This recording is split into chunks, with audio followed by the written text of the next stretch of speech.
بسم اللہ الرحمن الرحیم۔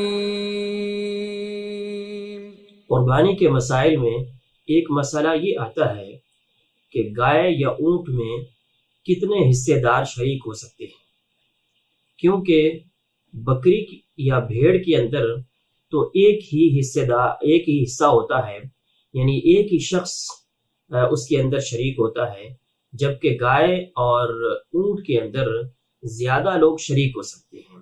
اب کتنی تعداد ہو سکتی ہے، اس حوالے سے ہم ایک حدیث آپ کے سامنے پیش کرتے ہیں۔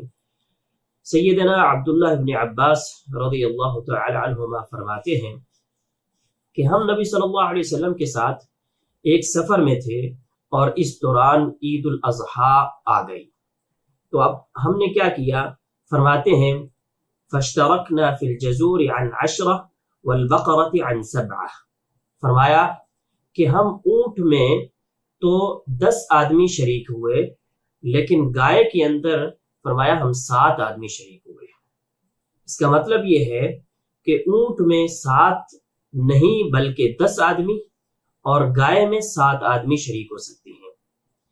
البتہ اونٹ کے حوالے سے یہ بات کہی جاتی ہے کہ جناب وہاں پہ بھی 7 کی احادیث آئی ہوئی ہیں، لیکن وہ احادیث حج کے حوالے سے ہیں کہ جو لوگ حج کے اندر قربانی کرتے ہیں تو اس قربانی میں اونٹ کے بارے میں 7 کا تذکرہ آیا ہے، لیکن عام قربانی جو ہمارے ہاں کی جاتی ہے اس قربانی میں اونٹ میں 10 آدمی شریک ہو سکتے ہیں۔ اور اس کی ایک دلیل بخاری کے اندر ایک روایت ہے جہاں پہ نبی صلی اللہ علیہ وسلم نے غنیمت کی بکریوں میں 10 بکریوں کے برابر ایک اونٹ کو قرار دیا۔ اس کا مطلب یہ ہے کہ یہ 10 کی شراکت اونٹ کے اندر یہ بھی حدیث کا مسئلہ ہے، لہٰذا بھیڑ بکری میں ایک ہی شخص ہے اور گائے میں 7 ہیں اور اونٹ میں 10 آدمی شریک ہو سکتے ہیں۔